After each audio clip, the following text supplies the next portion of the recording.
गुढीपाडव्याच्या सगळ्यांना खूप खूप शुभेच्छा. आणि चॅनलला नवीन असेल तर सबस्क्राईब करून घ्या आणि बेल आयकन करायला विसरू नका. आणि गुढीपाडवा हा सण का साजरा केला जातो सांगते. कारण रामने 14 वर्षाचा वनवास करून सण घरी आले आणि रावणला पराजित करून सण म्हणजे जिंकून सण घरी आल्यावर हाच सण त्यांनी साजरा केला होता. अशी का थोडीशी कथा आहे ती.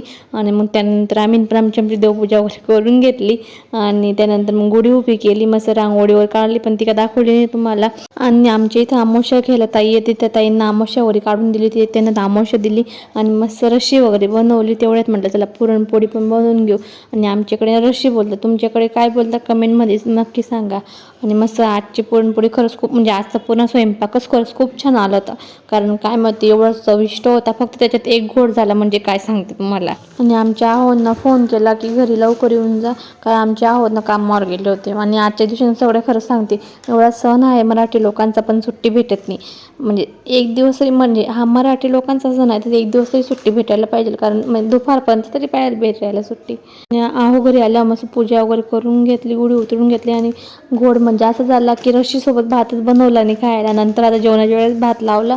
आणि खरंच आजचा स्वयंपाक खरंच खूप छान. खीर तर एवढी मजेदार होते तुम्हाला काय सांगू. आणि मस्त पाऊस पडला आहे म्हटलं तर पाऊस पडला तर चहा झाली नाही. असं कधी झालं का. म्हणजे चहा 4-5 दिवसापासून बंद केली होती, पण आता चहा अजून पुन्हा सुरू केली आज पाऊस पडला म्हणून. आणि असं गेला माझा आजचा दिवस. भेटूया नेक्स्ट व्हिडिओमध्ये.